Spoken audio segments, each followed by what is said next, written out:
Welcome. We're delighted to have you here for this Career Services 320 kickoff. My name is Bill Brady, and I will be your lecturer today, and we're obviously talking about resumes and cover letters. We'd like to begin with a word of prayer for our class today, and Sister Bybee, you're welcome to please come and offer that prayer for us.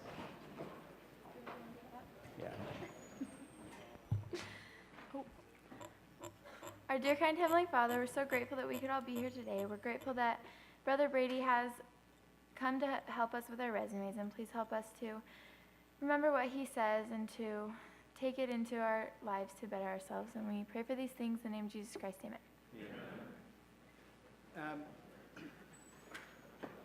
We have a lot of slides that we're going to cover today. So, am I here?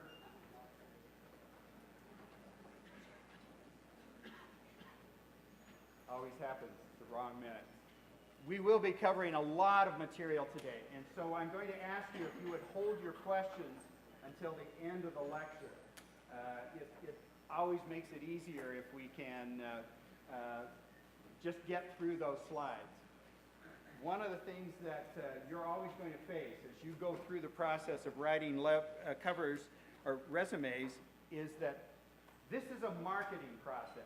It's a process that is involved very strongly with marketing and advertising. So my easiest way to demonstrate for you the importance of building an ad, because this is your advertisement to get an interview. Your resume introduces you to a controller, to a recruiter, and it really is your way of saying, I'm the right product for you. So what we want you to do is we want you to make a very effective resume and a very effective advertisement. The best way that I know of to talk about that is to introduce you to an ad that you might find very effective.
Okay, that is the Bugatti Vitesse, or Vitesse, those of you who speak French, means speed.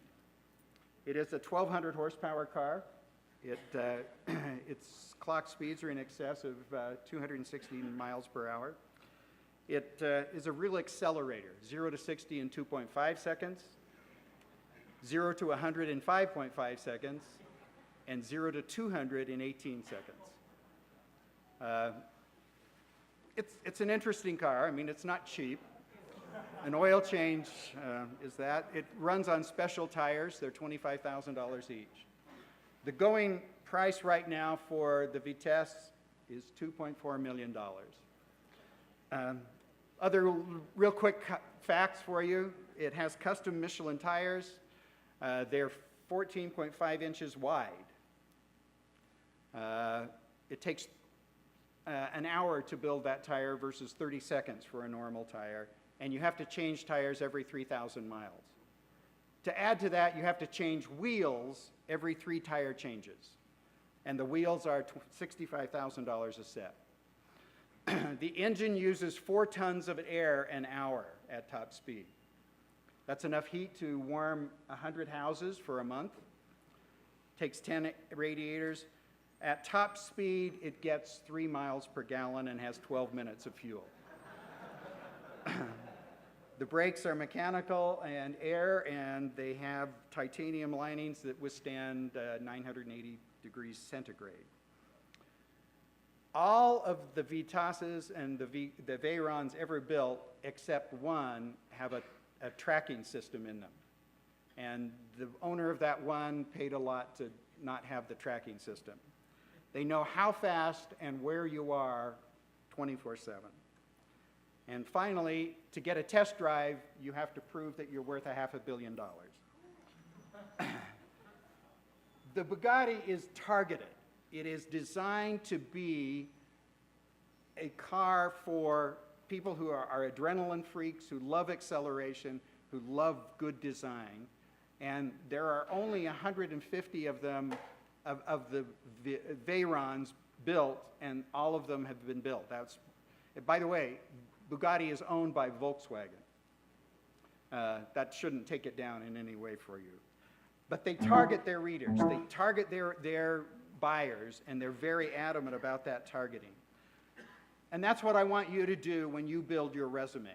I want you to target your resume. First of all, I want you to, the bullseye is that job. The bullseye is the job that you are writing this resume for. Now, to get there, you have to take some steps. Number one, you're developing some skills. That's why you're here in college. I'm assuming that the reason that you're here is to gain some skills, to gain some knowledge, to gain some ability. Thank you. Take this off since it's not working. The next step in the resume process is that you have some current skills. You've actually done some things in your life that have given you skills that you want to demonstrate to that. And the reason is because we want them to match the job skills. And that's the bullseye, that job that you want. So as you target, think about that. What have you got that you're developing that you can tell me about? What do you already have? And what is it that matches what I want you to have? The secret in all of this is skills. We really do want to focus on, and we really do want to pay attention to the skills that you have, your developing skills, and your required job skills. Is it working now? I like to walk around while we're doing this. Thank you. I'm going to tell you a few things that a resume is not. And if I overwhelm you, please.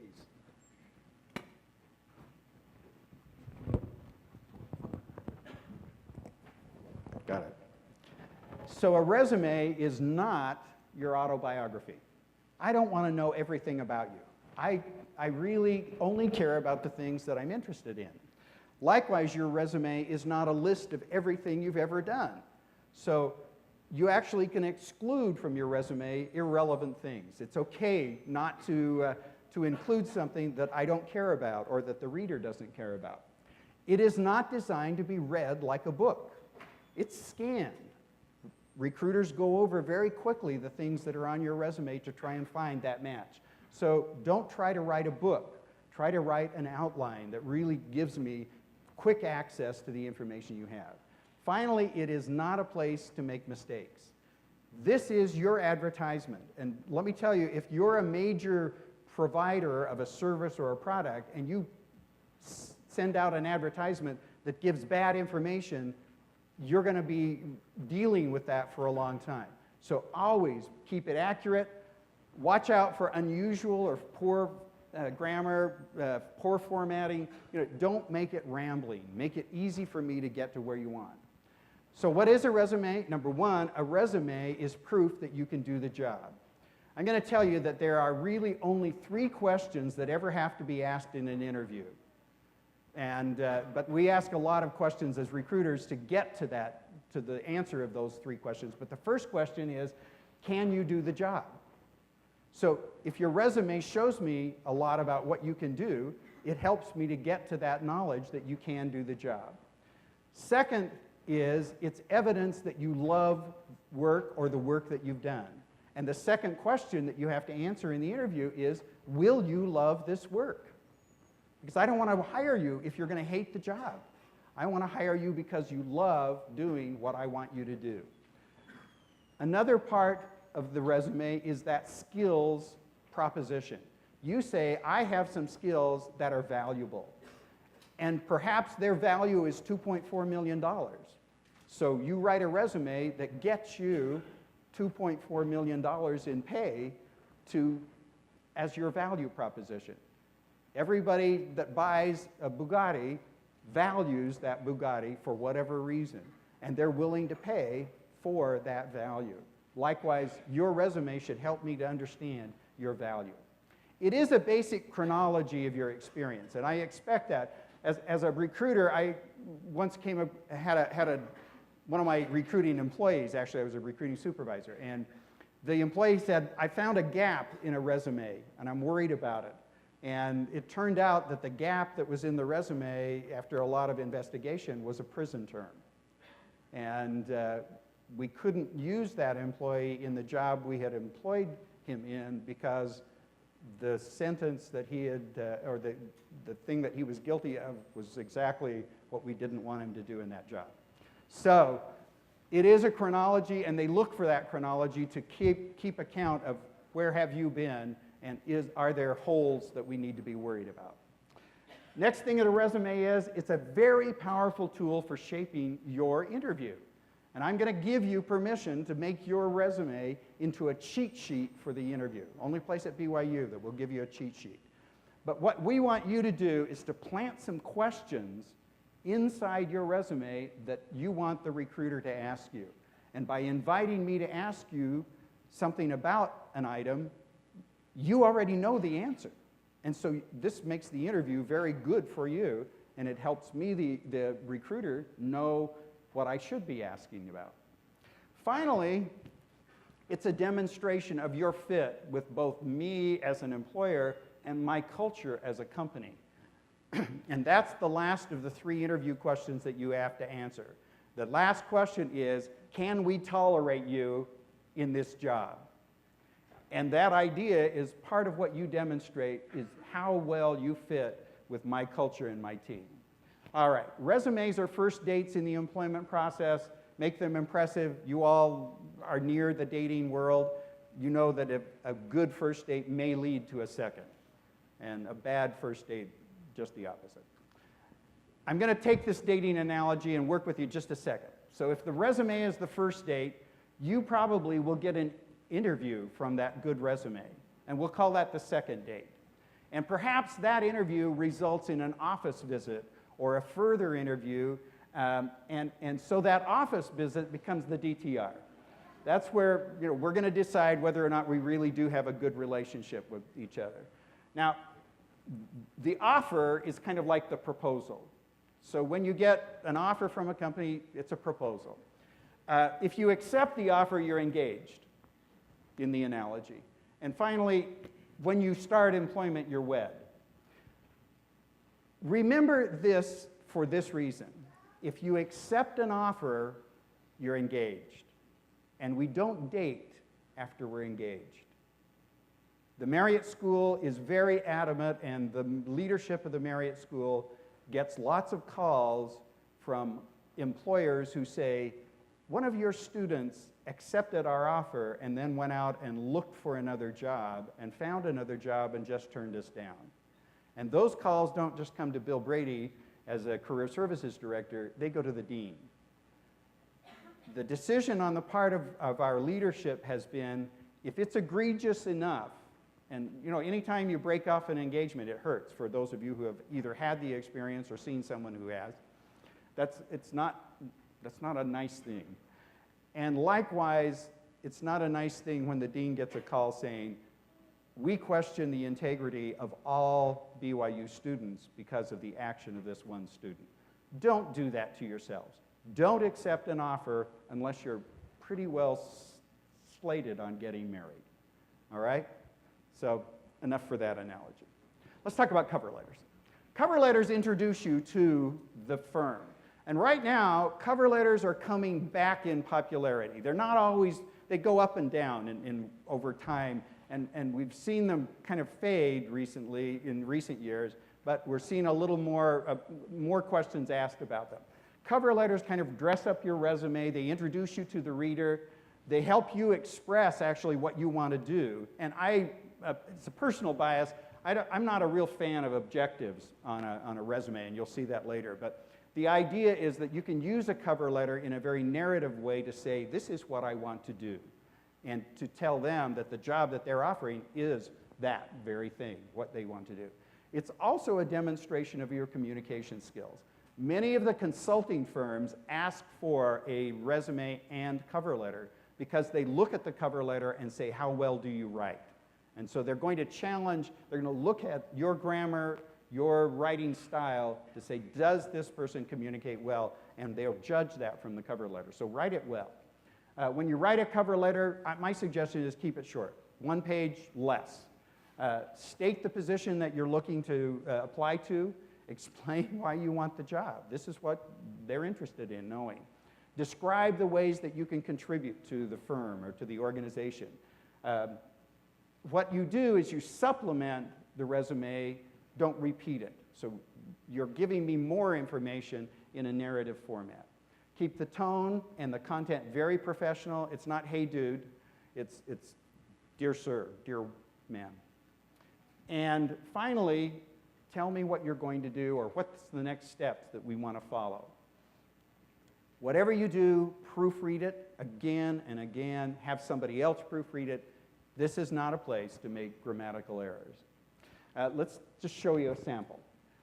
This is a formal written cover letter. Always give me information about who you are. I need to be able to find how to get hold of you. Likewise, date it. Address it to a person. If there isn't a person, you're applying to a P.O. box or a drop box, then I would suggest writing to the hiring manager, dear hiring manager.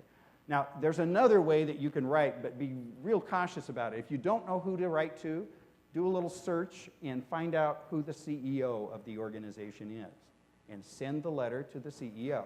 Now, that's only if you can't find anybody else, because if you send it to the CEO and the college recruiter was available online, the name of the college recruiter, then the CEO is going to say, why didn't they just write here? They're not smart enough for us. They're just trying to brown nose. So by all means, address it.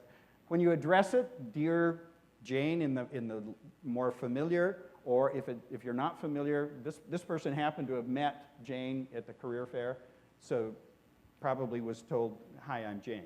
So write to Jane. In the introduction, one of the things I always suggest is putting down the reason you're writing. So a regards, that's okay. The next section is, what are you offering me? My guess is that when this person wrote this letter, there was something about teamwork in the job description. There was something about problem solving, and there was something about critical thinking. So address their needs. Tell them those things. And this is a way to point to that and then refer it back to the resume for where that happened, where that occurred. The last thing is, what are we going to do next? A little bit of information. I'm going to contact you. I'll call you. I just put in here some information. I'm in class Monday through Friday from 10 to 2. I'm a recruiter. I call you and it's 10 o'clock. You're in class. So I get frustrated. I call you back again the next day at 10 o'clock. If you tell me when not to call you, that might be beneficial to me. Because after 3 calls, I'm done. I'm saying they're not interested. And by all means, if they leave a message, 24 hours, you need to get back to them. Even if it's late in the evening and you leave a message on their voicemail, get back to them as quickly as possible. Oh, and as another thing, sometimes we as college students get a little bit fun in our voice messages. Leave a very professional one. I mean, I had a roommate who his voice message said, city dump, leave a message.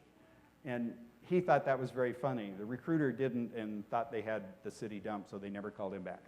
So, just pay attention to that kind of thing. and then close it.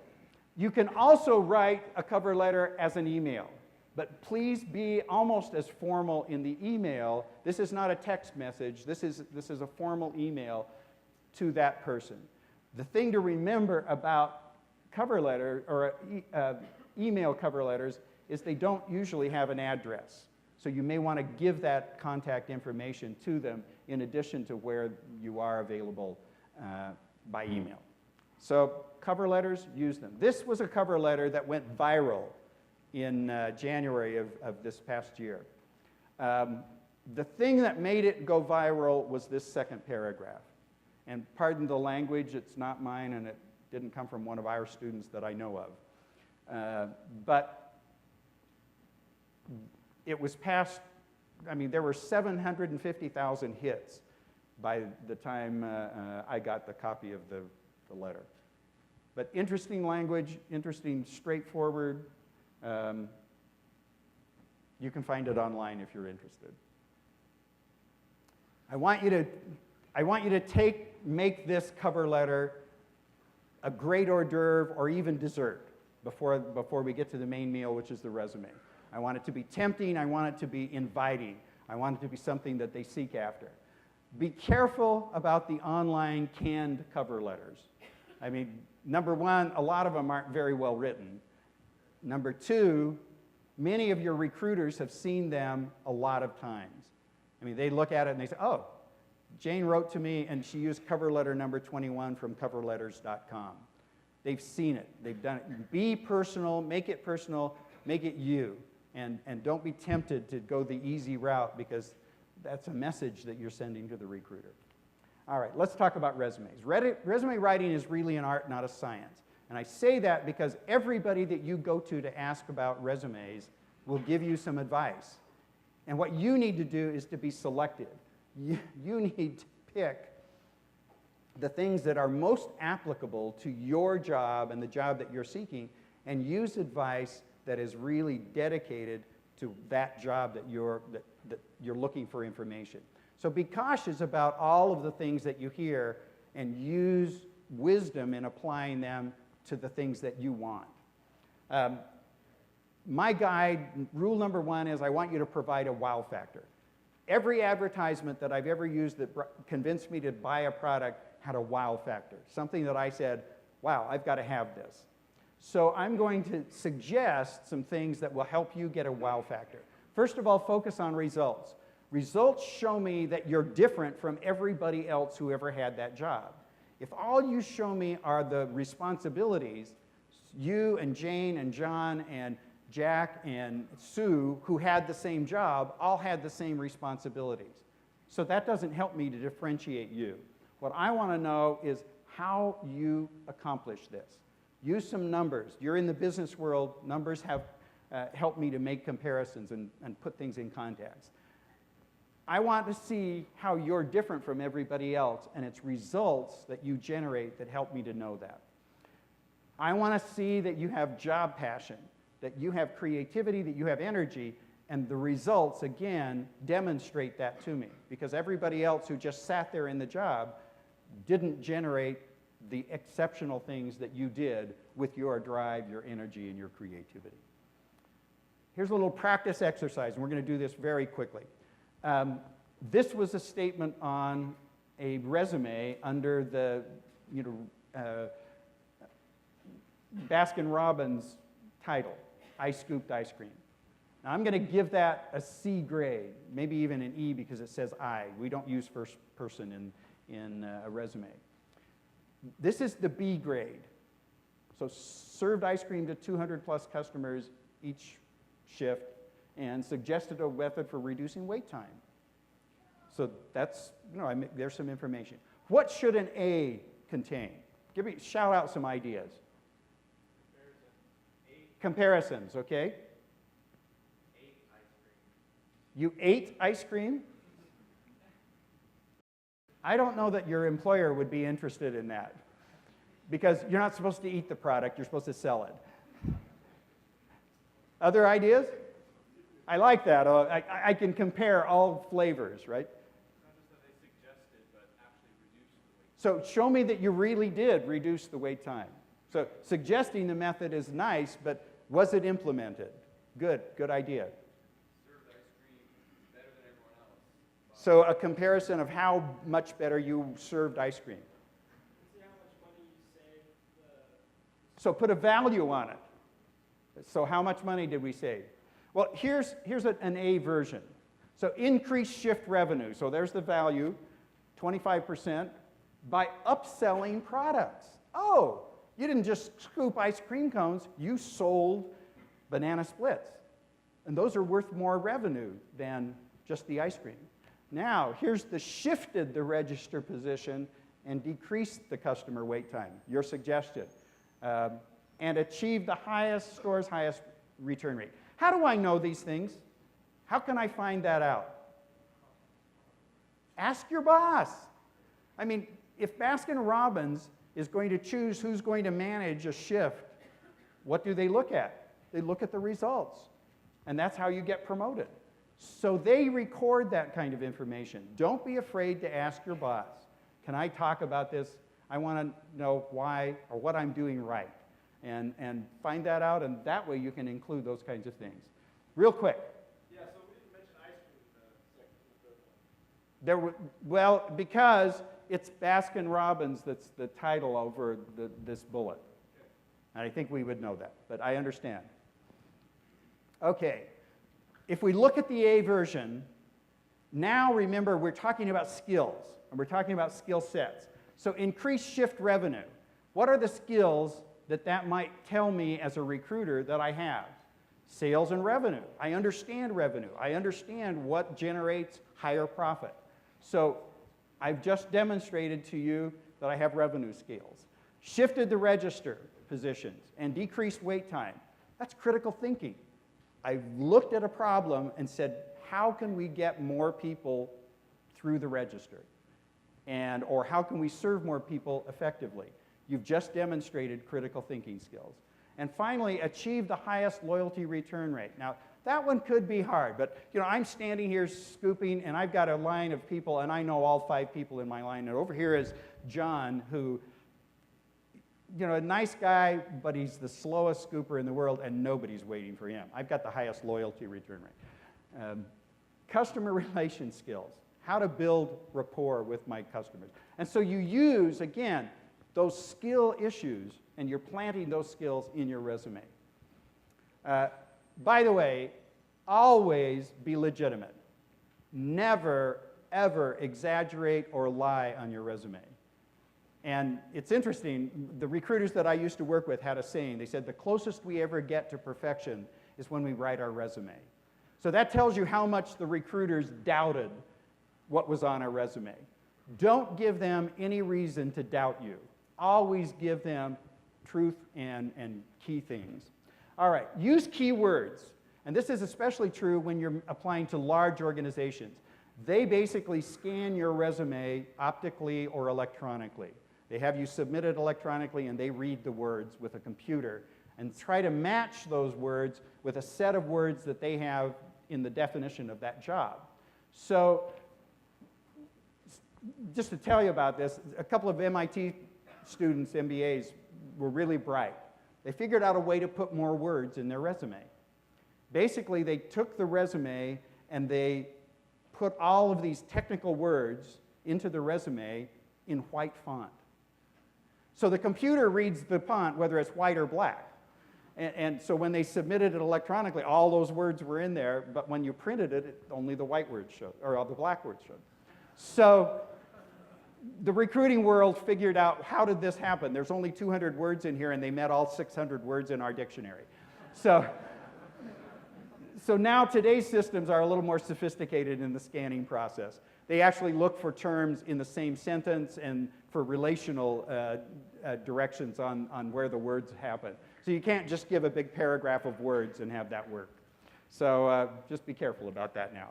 Here's just a sample. If I were with my accounting students, of things that I might want to see, words that would someplace appear in your resume. There are a number of books available that are words to get you hired. And so take a look at those kinds of resources to see if there are words that really should be in there that you might be able to include. I want you to give me enough detail. I want you to not just be I scooped ice cream, but some detail. But just avoid language bloat. Sometimes we think, I'm writing my resume, I have to be very formal, I have to be very business, and we bloat the language. Don't do that. Keep it concise, keep it precise, and don't bloat unless, give me enough, just don't overdo. Rule number 2, remember the reader. When I worked for the Bechtel organization, I had 8 recruiters who read 40,000 resumes a year at that office. And they had to do a lot more than just read resumes. So that's 5,000 each. If they spent half an hour reading every resume, they didn't have enough time to do the rest of their job. So basically, in 10 to 15 seconds, they decided whether or not your resume was sufficient to warrant a further contact. When you write your resume, one of the things I'd suggest you do is what I call the friend test. Take it to a friend, give it to them, and say, will you read this, and I'm going to time you. And in 15 seconds, I want to see what you learned about me.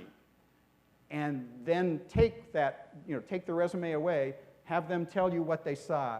And if they didn't see the things that you know that you want that recruiter to see, try rewriting the resume so that those things are quickly available to the recruiter. You want them to be able in 10 seconds or 15 seconds to tell that you are a potentially high candidate for that. Now, a couple of years ago, there was a company that actually did a recruiter scan. They scanned the eye movements of recruiters as they were looking at resumes, and this was the result of that process. The things that they're looking for, this is where the eye spent the most time on the recruiter, or on the eye scan. And notice how much attention they paid to education. Even though it was way down here at the bottom of the resume, they looked at the education section. You're going to be selling your education, so pay attention. That's where recruiters look. That's what they try to see. So what do you do to make the recruiter see more? Well, you give them, again, the key skills that they're seeking, the knowledge that they're looking for that job, and the key words that are attached to that process. Another thing that I would like you to do and to remember as you're writing your resume is you always lead. The first thing they see is what they're looking for. So you write from their perspective, not your perspective. You may be very, very proud of something that you did in a job.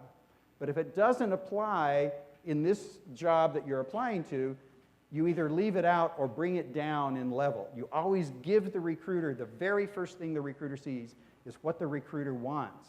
And then they'll read that first thing and they'll go to the second thing. If what they want is buried 3 bullets down, they may see the first, get to the second and say, this isn't what I want, and never get a chance to see that you have it. So you're always matching the job, your qualifications, with the job perspective.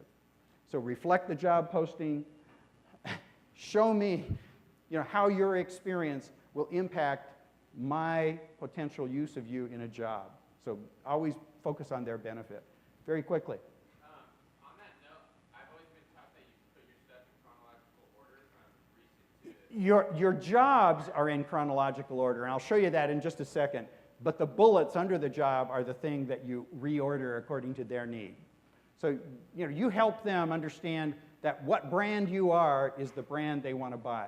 You're the Bugatti that they want to drive. And I'm going to just show you this.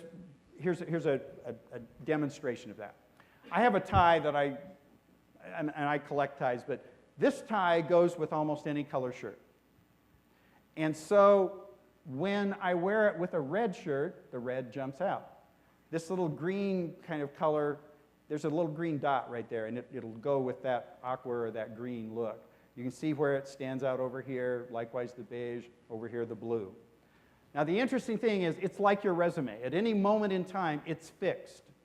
You can't add any more to it today. You may get something tomorrow that you can add to it, but today it's fixed, and so you send it to me. So when you send me that resume, you want the things that I see to be the blue that matches my blue job.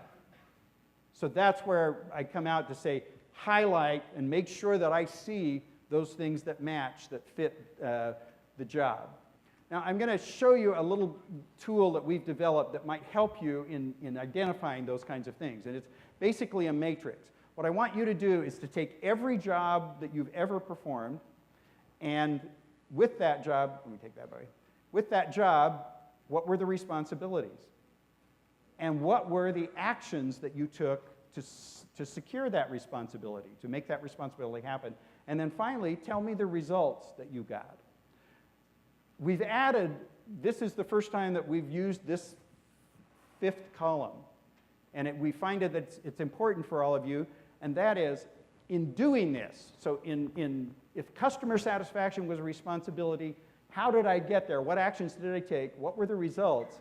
And what skills did I learn in the process? And this is where you identify those skills that the employer is looking for.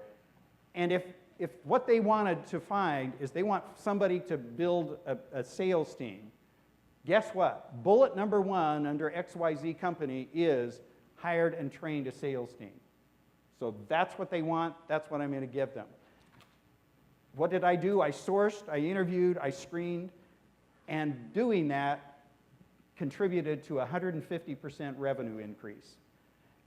And it demonstrates that I know the staffing process, the interviewing process, the training process, and I know how to use job descriptions. So we use those. Now, this is also going to benefit you when you go into the interview process.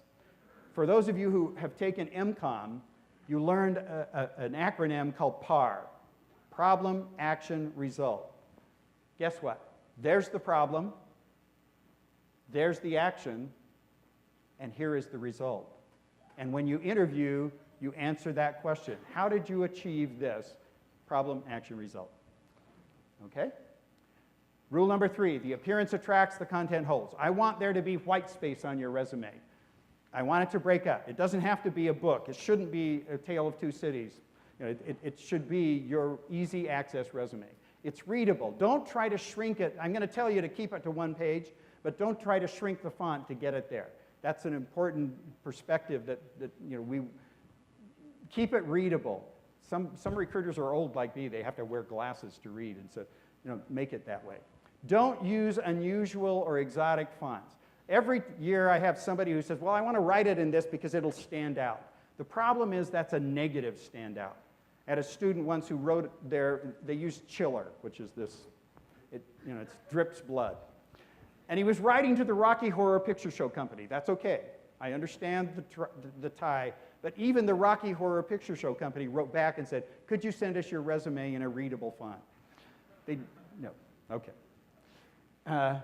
Target the reader, we've talked about that. Communicate clearly, communicate very concisely. All right, this is a new thing that we're introducing to you this year also. If you are answering or sending a resume to a Craigslist or an online service for resumes, we have found that identity theft that they're using those mechanisms to steal your identities. So our suggestion is that in a resume drop where you're not familiar, so if you're using e-recruiting, our system already knows that it's a legitimate job. So you can put your address on. But otherwise, just consider providing minimal contact space. Your name and an email address, and perhaps an email address that's only for jobs. And that way you're protecting your identity in today's world of identity theft. If you have any questions about whether it's legitimate or not, come and check with us in the Career Services offices, and we'll check it out for you. Again, just provide an email address. 3 things to remember: be consistent in writing your resume, exercise restraint, don't overdo some things, or don't try to set yourself apart with strange things. This is a professional world. Be that way. Finally, limit the length, 1 page. Here's a sample of consistency. You'll see how these things are matched, how they work. Another thing in the formatting world, again, don't send that bright green copy of your resume. It doesn't work. It's just not effective. The other thing is, this is just a demonstration to show you, it looks like you cut and pasted everything from different sources. And the reviewer says, yeah, this is a cut and paste person. You can put your missionary experience in experience if you want to, or you can leave it in other. Here's a reformatting of that to show you how we put it in and where it fit. That's just an easy thing. Objectives, again, I told you I'm not a fan of objectives. This is such a generic objective that I think it's bad. We're going to suggest that it doesn't tell me anything as a recruiter. I mean, everybody wants this. And I need something that sets you apart from everybody else that I'm reading about. So get specific. One of my recruiters said, you want to be a fast match to the job. So your objective should target the job versus being a jack of all trades. Recruiters, companies don't want to choose the job for you. They want you to apply to the job they have. Again, just be specific. You're going to have a copy of this available to you, so I'm going to go through these rather quickly. Skills summary at the top. Education section. When you write it, normally your highest degree first. It is a Bachelor of Science, not a Bachelor's of Science, unless you have multiples. Has a possessive, it's a bachelor's degree, but a Bachelor of Science from the Marriott School. Show your graduation date, and you just need to say, show that. You don't have to say anticipated, projected. You know, what the recruiter's thinking in their mind is maybe, what if they don't get it? You don't want to put any doubt in the recruiter's mind. And if they're not smart enough to figure out that 2014 is in the future, don't go to work for that company. They're not smart enough for you. Here's just a sample. Do put the Marriott School, your students here now. And Marriott is a name that jumps out to people because everybody's seen a Marriott hotel. And so they read, thank you, Marriott's, for giving us the name of your family. That's an interrupter in your resume, and so it gives them a chance. Give me, by the way, it is the School of Management, not the School of Business. Some of you don't know that yet. Do give me your GPA. If I'm going to screen on GPA, make it easy for me. I don't want to have to order your transcript and then screen you. If your resume, or if your grade point is below a 3.0, that might be the line that I draw, but I'm still going to find that out. So not putting it on is not going to help you. It's just going to take more time. Don't be afraid of that. Experience, you have an experience advantage, and that's what I want you to use when you go to write the experience section of your resume. And that advantage sometimes is that you've worked for a big brand name organization. And if you have those, lead with that brand name, because even if I'm a janitor at Intel, somebody thinks I know something about building computer chips. So use that to your advantage. I need to know what position you had. If I was the CEO of Bill's Lawn Mowing Company, that might not be the same as the CEO of Citigroup. In fact, not at all. And literally, when I was the CEO of Bill's Lawn Mowing, the only buck stopped there. But you still want to talk about that. You show that process. Here's a sample. I worked for Super Employer. Here were my jobs or job. Here's when I did it. Here's a little bit about Super Employer. So you can actually add a line that explains to me what Super Employer does. And then come the bullets of your accomplishments and your results. Great way to display that information and to tell me about your skills. I'm going to suggest doing an internship before you leave school. Most of our employers today are offering their full-time jobs to their interns first, and then full-time jobs to anybody that's left over. Accomplishments and in results, impact, I mean, we've talked about this. What I want you to do is anything that's on your resume, I want you to ask this question. Does this support my candidacy? And if it doesn't support your candidacy, take it out. It's not doing you any good for that resume. Some other quick tips. We want them to ask a question. We want them to ask why or how did you accomplish this, not why is this here. So use that. Use action verbs. Begin those sentences with an action verb. Verb, subject, object is the goal. Responsible for doesn't belong in your resume. Of course you were responsible for it. Why is it in here if you weren't? So you can assume that responsibility is assumed. So use those active verbs. Again, avoid declarative sentences. When you write your missionary experience, just wanted to give you some hints. We have suggested that volunteer representative is an appropriate way if you're writing to an organization that doesn't understand missionary work. In most cases, missionaries in other churches are paid, so they're not volunteers. Likewise, be sure you spell the name of the church correctly. It's a hyphenated D. I actually got a resume just this last semester that said Ladder, and I don't know what the latter day saints are. Whatever you do, don't exaggerate. Again, the mission CFO is the mission finance clerk is not the CFO of the mission. You may want to think that you are, but be reasonable. This is just a line of things. These are activities that you did as a missionary. These are the business terms that cover those lines. And use that, take advantage of that when you're describing your missionary service. No formatting is any better than another. I'm actually going to tell you you can format, but format for the business and the industry you're in. So if you are in finance, you want to use a finance format. And those are available through the MUSA organization, through the resume writing programs that are available. Find out what's the right format for your area. Keep it clean, clear, concise, consistent, conservative. It's okay. We usually want it left aligned. I had a center alignment. Recruiter didn't like that at all. Fully justified. Be careful of that. I mean, you can have a ragged right edge. Now, you can justify it, but when you fully justify a resume, it inserts spaces to fully justify those sentences. And sometimes scanners can't read that. So if you know you're replying to a big organization, don't fully justify. Align it the other way. We did a study a few years ago. We wrote resumes in the same resume. So the weight was either up here in the upper left, in the middle, or down in the lower right. Every single time, the recruiter said, we like this weight up here.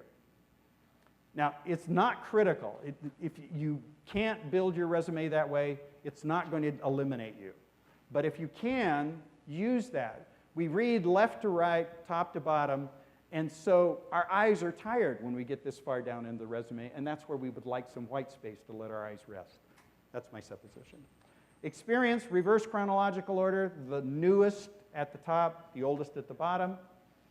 Bullets, use them in your resume. They're very effective. They do good things, but do use a standard bullet size. I'm going to tell you, one of my students once was a finance student, and he used dollar signs as his bullets. And the recruiter said, I love this guy. It looks really good, but I'm worried that he wants too much. So be careful what those symbols might do in a resume. When you write your resume, you can mix tenses. You can have present tense in some parts, past tense in others, and even mixed tenses for things that you did in the past under a given section. So just understand that no matter what the English world says, we allow tenses. No typos. Again, we talked about those errors. Watch your graphics. Be careful. One page. If you've got a lot of experience or technical work, you could go to 2 pages. No taglines. Do not waste a space on your resume saying references are available upon request. It's not necessary. What do recruiters love and hate in resumes? Most recent title, they want that. Your most recent company, they want that. Employment dates, they're looking for that. The candidate's location, where do I find you? Where are you coming from? And your previous employers. Those are the attention grabbers. These are the things that get you screened out. Grammar mistakes, typos, employment history gaps, inconsistent formatting, and missing metrics. So this is from ExecuNet, a national executive research firm, and that's their results. I'm just going to end with just a few resume problems that we've seen. You might enjoy these. You might hope that they're not in your... I mean, why would you write this in a cover letter? I'm sorry.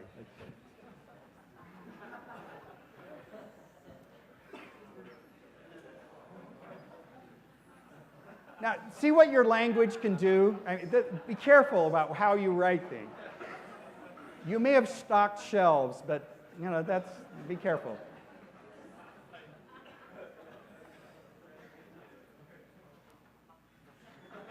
I sure wouldn't apply to a sales job if that's the case. I'm afraid this might be a little bit of a split personality.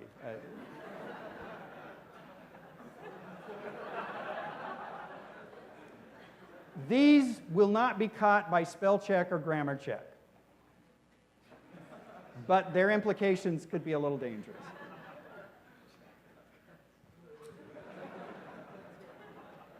Now, watch your language. I mean, really think of the context in which you're writing things. This was one of our missionaries, and he wanted to explain that he knew religious German and not business German, but that's not what it said when they read it.